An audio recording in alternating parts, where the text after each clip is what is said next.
Hello friends, good morning. তোমরা সবাই কেমন আছো? আশা করি তোমরা নিশ্চয়ই ভালো আছো, আর আমরাও মোটামুটি আছে। তো আরেকটা নতুন ব্লগে নতুন সকাল সকালে তোমাদের সামনে চলে এসেছি। তো চলো রান্নাঘরে যাই। ব্রেকফাস্ট বসিয়ে এসেছি, মানে তরকারি বসিয়ে এসেছি, রুটি হয়ে গেছে। দেখে আসি তরকারিটা কী পজিশন যাচ্ছে। এখানে পেঁপে দিয়ে, পেঁপে, কলা, বেগুন, আলু সব কিছু দিয়ে একটা তরকারি হচ্ছে। 5 ফোড়ন দিয়ে জাস্ট এই তরকারিটা। আর একটু বাদেই নামাবো। একটু না রসা রসা রাখবো, না হলে না রুটি দিয়ে খেতে খুব অসুবিধা হয়। রিজুর বাবা, রিজু, রুপুর খেতে পারে না, একটু ঝোল ঝোল থাকবে। আর এই দেখো থানকুনি পাতা ধুয়ে দিলাম। এই থানকুনি পাতাটা খালি পেটে খাবো, শুধু সকালবেলা জল খেয়েছি। তো এটা এখন মিক্সিতে বেটে তারপরে আমরা সবাই ছেঁকে নিয়ে খাবো।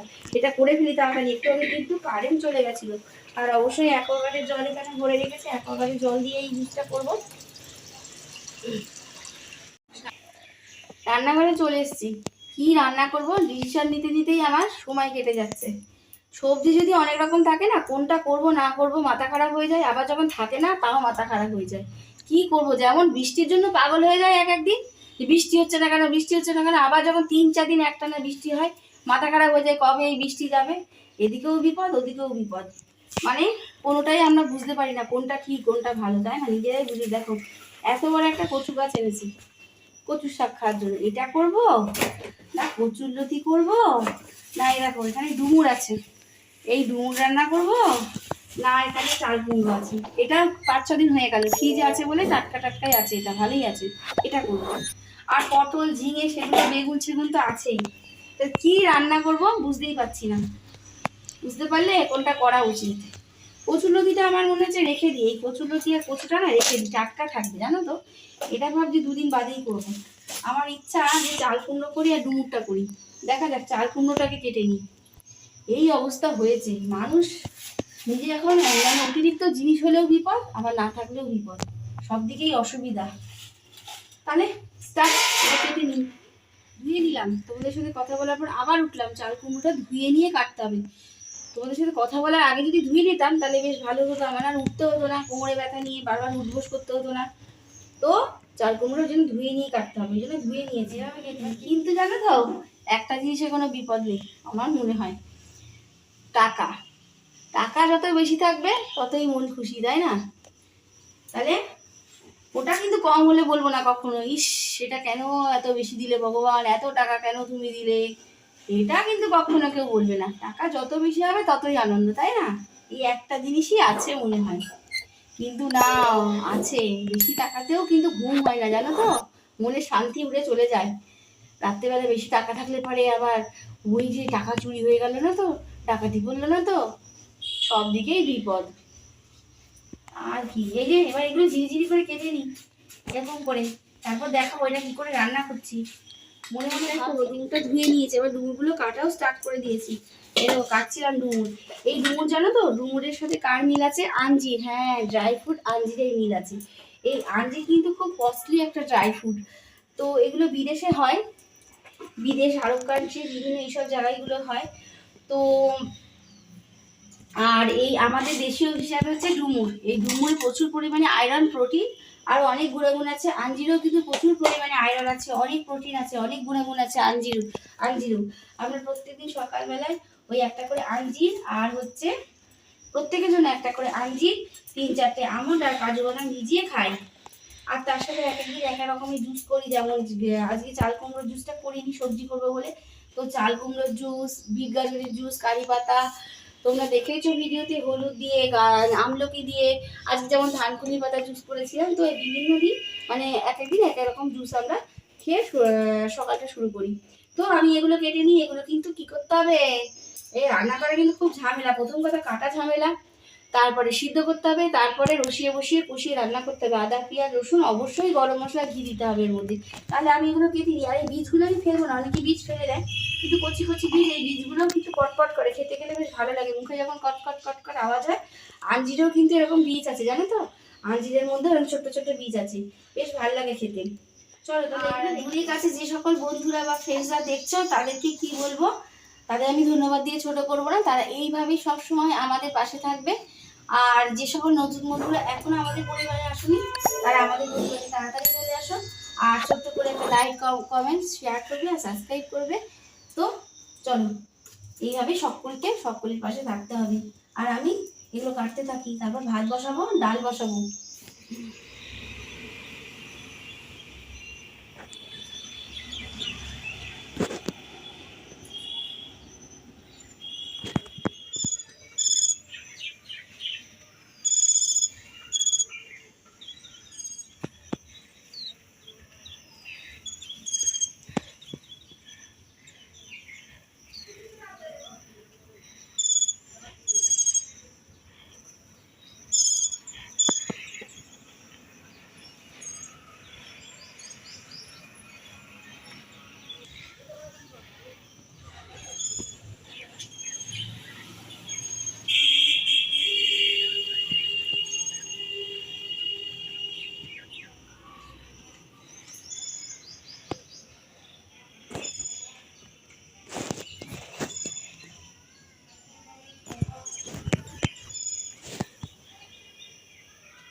নারকলটা দিয়েই হবে চাল কুমড়োর মেনু আজকে নারকল দিয়ে করবো।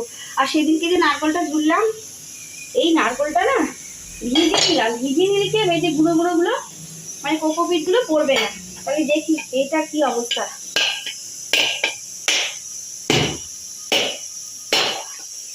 দেখো জল খুব একটা বেশি নেই কিন্তু একদম পুরো, দেখছো একদম ফাইন। ওকে তাই না, একদম দারুণ কিন্তু নারকলটা। তাহলে এটা কুটতে হবে, কুড়ে দিই। এইটুকু জল না এখন দেবো না, এটা ছেঁক ছাকতে হবে বাবা। এই জল কি খেয়ে নেবে নাকি? এগুলো নোংরা পড়েছে। আমার হিজুর না কোনো জ্ঞানবোধ নেই, নারকলের জল দেখলেই না হামলে পড়ে, কিন্তু ছেঁকে দিতে হবে। তো ছেঁকে দিই তারপর তুমি খাও। এইটুকু জল আর কার মুখে দেবো বলো? এই দেখো। আচ্ছা তুমিই খাও না, হিজু খাবে এই জলটা। মিষ্টি না পায়েসে বলবি? মিষ্টি আছে, সেই মিষ্টি দেখো। আনন্দের সাথে লুক দেখেই বোঝা যাচ্ছে তাই না, মুখের চেহারা যে মিষ্টি আছে। ঠিক আছে খেয়ে নাও। আমি এই রান্না বসানোর জন্য কি লাগবে বলো তো? তেজপাতা সম্বার দেবো আর জিরে সম্বার দেবো, মানে জিরে ফোড়ন দেবো আর তেজপাতা দেবো। আর দেখো না নারকল পুড়লাম, নারকল পুড়ে একটুখানি বড় ছেলের জন্য উঠিয়ে রাখলাম। হিজু খেয়ে নিয়েছে ওই সবজি দিয়ে, কিন্তু বড় ছেলে একটু চিনি মিশিয়ে দিয়ে ও রুটি দিয়ে খেয়ে নেবে। আর রিজুকেও একটু দেবো, যে বলছে আমাকেও দাও। তুই তো জল খেয়ে বোনাস পয়েন্ট পেয়েছিস, কিন্তু আমি এটা বেশি ভালো খাই। আবার এটাও দিতে লাগবে। তাহলে ঠিক আছে, বাচ্চা কাচ্চা খেয়ে দিয়ে যা থাকবে তাই রান্না হবে তাই না? তো এটা স্টার্ট করি। দুটো জিনিস পড়বে না, কি পড়বে না বলো তো? এক হচ্ছে হলুদ দেবো না, হলুদ ছাড়া রান্না হবে, আর লঙ্কা পড়বে না। তাহলে বলে দিই এটা রান্নাটা কি হচ্ছে শুনে নাও। এটার নাম হচ্ছে চাল কুমড়োর পায়েস। আমার মার কাছ থেকে শেখাইকে বলে চাল কুমড়োর পায়েস। এর মধ্যে চিনি দেবো, এই নারকল কোড়া দেবো, আর ব্যাস এইটাই দেবো। আর নুন দেবো, হলুদ দেবো না। তো সবজি দিয়েও পায়েস হয় বলো, কি অদ্ভুত লাগে। টিকটিক হচ্ছে, সবজি দিয়েও পায়েস হয় দিয়ে বলেছি। মানে আমরা তো চালের পায়েসই খেয়ে এসেছি, সিমুয়ের পায়েস খেয়ে এসেছি, সুজির পায়েস খেয়ে এসেছি, সবজির পায়েস যে হয় এটা আমি বলো জানতাম। কিন্তু মা ঠাকুমারা নাম দিয়েছে চাল কুমড়োর পায়েস। যেহেতু এর মধ্যে হলুদ পড়বে না, পায়েসে হলুদ পড়ে না, ঝাল পড়ে না, তো নারকল পোড়া মিষ্টি, তাই নাম হচ্ছে চাল কুমড়োর পায়েস। কি সুন্দর নামটা না, কি মিষ্টি নামটা। তো আমি এটা করে নিই, একটুখানি নাড়াচাড়া করে তারপর আমি নারকল পোড়াটা দেবো আর তারপরে চিনিটা দেবো। একদম ইজিলি রান্নাটা তোমরা ট্রাই করে দেখো, ভালো লাগবে। এমনিতে তো আমরা চাল কুমড়ো মুগের ডাল ভেজে করি, মাছের মাথা দিয়ে করি, হরেক রকম ভাবেই করি। তো আজকে আমি এইভাবেই করবো সবজির পায়েস। কি অদ্ভুত ব্যাপার তাই না, কত রকম নামের সৃষ্টি। সবজি দিয়ে মানে রান্না বান্নারও কত সুন্দর সুন্দর নাম আছে বলো, তাই না? চলো করতে থাকি। এলাচ দিতে হবে, তেজপাতা দিয়েছি, এলাচটা থেতো করে দিয়ে দেবো এর মধ্যে, আর নারকেলটাও আমি দিয়ে দিয়েছি, তাহলে থেতো করে নিই। এলাচগুলো দিয়ে দিচ্ছি, খোসাগুলো ফেলে দিলাম, খোসাগুলো মুখে লাগলে না খুব বাজে লাগে, একটা বিরক্তি লাগে, তো ওই ভেতরে দানাগুলো থেতো করে দিয়ে দিলাম। এবার একটা হতে থাক। লাস্টে আর একটা জিনিস দেবো, সেটা কিন্তু সিক্রেট, সেটা পরে বলবো। এটা হতে থাক, চলো তোমাদের একটা জিনিস দেখি আসি, এটা হতে থাক। ও বলো তো এটা কি? হ্যাঁ, এটা মা কেনেনি, বাবাও কেনেনি, এটা দিদুন পাঠিয়েছে। দাদা দিদুন বাড়ি গেছিল, দিদুন পাঠিয়েছে। আর তোমরা তো জানো দিদুন আমাদের জন্য কত কিছু পাঠায়। দিদুন পাঠিয়েছে সেলিব্রেশন চকলেট, দাদা দিদুন বাড়ি গেছিল তাই পাঠিয়েছে। আমার আর দাদার জন্য দুটো পাঠিয়েছে।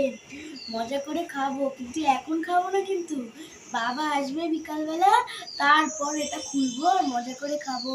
সরিয়ে রেখে দিয়েছে, মা বলেছে রোজ খেতে হয়, সব কি একসঙ্গে খাওয়া যায়? মা তো জানে রোজ খায়, তাই মা একটা সরিয়ে রেখে দিয়েছে যে রোজ খায়, নাহলে একসঙ্গে খেলে তো মা বলবে, তাই না? এই জিনিসটা এবার দিয়ে দিচ্ছি, এর মধ্যে একটু আমুল দুধ গুলে নিলাম, এই আমুল দুধটা গুলে এর মধ্যে দিয়ে দিলাম, তাহলে টেস্টটা আরো দারুণ হবে। এবার আমি দেবো চিনি, চিনি কিন্তু লাস্টের দিকে দিতে হবে।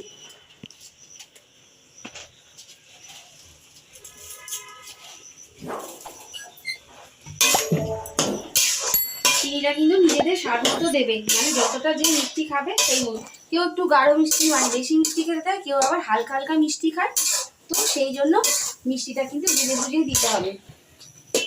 আর একটু বাদেই কিন্তু নামিয়ে ফেলবো, প্রায় হয়ে গেল। এবার এটা নামিয়ে ফেলবো, দেখেছো তো লুকটা? তাহলে আমাদের যেমন জানার কোনো শেষ নেই, শেখারও বয়স নেই, তাই না? আমরা সারা জীবন শিখতে পারি, একটা ছোট্ট বাচ্চার কাছ থেকেও শিখতে পারি। তাহলে কত রকম রান্না আমরা আজকাল শিখি বলো। ঠাকমা দিদিমাদের কাছ থেকে শিখেছি, মাদের কাছ থেকে শিখেছি, এখনকার নতুন জেনারেশন যারা আসছে তাদের কাছ থেকেও কত কিছু শিখছি আমরা, আরো আরো আরো অনেক শিখবো, তাই না? তো এটা নামিয়ে ফেলি এবার। এবার ডাল ফুটছে, এঁচোড় দিয়ে ডাল। এই এঁচোড়টার মধ্যে না প্রচুর বীজ ছিল, এই এঁচোড় চিংড়ি মাছ দিয়ে ভেবেছিলাম খাবো, কিন্তু খাওয়া যাবে না, তাই এঁচোড় দিয়ে ডাল করলাম, বাড়ির এঁচোড়। আর এই যে চিয়া সিড খাচ্ছি, গরম জলে লেবু চিপে নিয়েছি, আর তার সাথে প্রেশারের ওষুধ। আজকে একটু দেরি হয়ে গেল, 9:30টার মধ্যে খেয়ে নি, কিন্তু আজকে 10টা বাজে।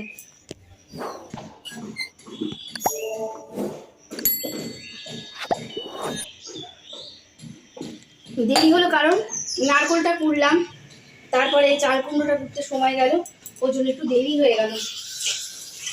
তারপর ডুমুর কাটা, তাই না? এগুলো করতে করতে একটু দেরি হয়ে গেল। সিদ্ধ হয়ে গেছে, একদম সিদ্ধ হয়ে গেছে, জলটা ফেলবো না, এই জল দিয়ে ডুমুর রান্না হবে, কারণ এই জলটাই কিন্তু গুণাগুণ, এটা ফেলে দিলে সব গুণ চলে গেল, তো এই জলে রান্না করবো। চলো তোমাদের একটা জিনিস দেখাই। বন্ধু এসছে, বন্ধুগুলো দেখা, এই দেখো, এই দেখো, এটা কিন্তু রিজু এখন খাবে না। রিজুকে বললাম ভাঙ তুই আর দাদা খা, বলছে না বাবা আসুক, বাবাকে না দিয়ে খাবেই না কোনো কিছু, জানো? বাবার জন্য রাখবেই, বাবাকে এত সব বাবা মা সবাইকেই ভালোবাসে, না দিয়ে খাবেই না। দাদা বলে দাদা, এই দেখো ফ্রেন্ডস, দেখো ওদের বন্ধু, দেখো, দেখছো ছোট্ট বাচ্চা কুটি, ওই যে টুনটুনি পাখিগুলো হয় না, ওই টুনটুনি পাখিগুলোর বাচ্চা। আমাদের তো প্রচুর গাছ, আর এই সময় সমস্ত গাছে, এই সময় তো সমস্ত গাছে বাচ্চা, মানে বাচ্চা পারে, ডিম হয়, তারপর বাচ্চা পারে। তো সকালবেলায় উঠে রিজুর বাবা ফুল তুলতে গেছে, দেখে বাসাটা পড়ে আছে, কিভাবে পড়ে গেছে জানি না, আর বাচ্চাটা চিক চিক চিক চিক করছে, বাসাটার থেকেও আলাদা হয়ে গেছে, তার জন্য তুলে আনলো। কারণ হচ্ছে যে এখনও ঠিক মতোভাবে উঠতে শেখেনি, কী করবো একে? তা ওই যদি বিড়াল টিড়াল কাঠবিড়ালি এইসব খেয়ে নিয়ে যায়, জন্তু জানোয়ারের তো অভাব নেই বলো, তা অবলা প্রাণী দেখে মায়া লাগলো ওর বাবার, আর ওর বাবা এই জন্য ছোট্ট খাঁচার মধ্যে পুড়ে রেখেছে, আর আমাদের ওই কোনায় রেখে দিয়েছে, জানো তো? ওর মা এসে খাইয়ে যাচ্ছে, মা বাবা এসে কিন্তু খাইয়ে যাচ্ছে, জানো? না খেয়ে কিন্তু অভুক্ত নেই, কিন্তু একদম উপোস করে নেই, কিন্তু ওর মা বাবা কিন্তু খাইয়ে গেছে, ওই জন্য এমন জায়গা। ওই দেখো ওর মা এসছে, ওই দেখো মা বাবা দুজনা, দেখছো তোমরা? ওই দেখো, ও যা সামনে ক্যামেরা নিয়ে, ও দেখো খুঁজে বেড়াচ্ছে, ওকে খুঁজে বেড়াচ্ছে। এই দেখো ওর মা বাবা, দেখেছো দেখো, ওই দেখো মা বাবা, ওই দেখো উড়ে গেল, তাহলে বলো। দেখো তোর মা বাবা এসেছিল, তোর মা বাবা তোকে খুঁজতে এসেছিল রে। দাঁড়া, তোরে ছেড়ে দেবো, তুই উঠতে পারিস কিনা তাও তো আমি জানি না। মা বাবা ঠিক উঠতে পারে। ও তাহলে ছেড়ে দেবো, কষ্ট দিয়ে লাভ নেই, একে ছেড়ে দেবো, একটু বাদেই ছেড়ে দেবো। তাহলে বলো, জীব জগতে মা বাবা সন্তানের প্রতি মায়া থাকবে না এটা হয়? একটা পিঁপড়ে মশারও মনে হয় সন্তানের প্রতি মায়া আছে, তাই না? জীব জগৎ মায়ার জগৎ, আমাদের এই জীবনটা সত্যিই মায়ায় ভরা। মায়া যেদিন কাটিয়ে উঠতে পারবো, ওই দেখো ওর মা, ওই দেখো ওর মা চিকচিক করে ডাকছে। জানা, ওকে ওখানে রেখে আসবো। যেদিন মায়া কাটিয়ে উঠতে পারবো সেদিন ভগবানের ডাক আসবে, আমরাও পৃথিবী ছেড়ে চলে যাব, তাই না? অন্য লোকে, অজানার দেশে, তাই না? অজানার দেশে পাড়ি দেবো। তাহলে সবার মায়া আছে। দেখো মায়ার জ্বালায় চলে এসছে, ওকে রেখে আসি ওর মা বাবার কাছে। মা বাবা চিন্তা করছে, দাঁড়াও দেখো। ছেড়ে দেবো। আয় আয় আয়, এই দেখো মা বাবা শান্তি পাবে বাচ্চাকে দেখি, তাই না? আর ভিডিওটা শেষ করতে করতে তোমাদের একটা মেসেজ দিই, একটা আনন্দের খবর দিই।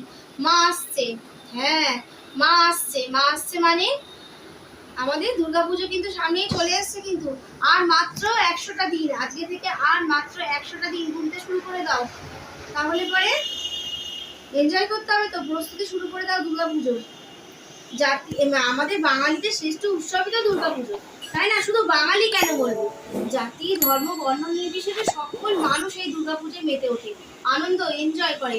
আমি তো যখন দুর্গা ঠাকুর দেখতে বেরোই, আমি তো দেখি সকল ধর্মের মানুষ প্যান্ডেলে প্যান্ডেলে ঘুরে বেড়ায়। তাহলে সকল মানুষরা কিন্তু সামিল হয় এই দুর্গাপুজোয়। তাহলে পরে কি করতে হবে? প্রস্তুতি শুরু করে দিতে হবে। ঝড় ঝাপটা পেরিয়ে আমরা এতগুলো দিন পার করে এসেছি। আর আমি একটা গল্প জানি যে রথ এসে যাওয়া মানেই দুর্গাপুজো এসে যাওয়া। রথের সময় থেকেই দুর্গাপুজোর যে কাঠামো তৈরি হয়, সেই কাঠামোতে মাটি লাগানো হয়, এইভাবে প্রস্তুতিটা শুরু হয় বলেই আমি জানি। তাহলে ভিডিওটা আজকে এখানেই শেষ করছি। ততক্ষণ তোমরা সবাই ভালো থাকবে, সুস্থ থাকে, আর লাইক শেয়ার কমেন্ট করতে হবে, সাবস্ক্রাইব করতে হবে বেশি বেশি করে। তাহলে দেখা হচ্ছে নেক্সট ভিডিওতে। আজকে আসি, টাটা।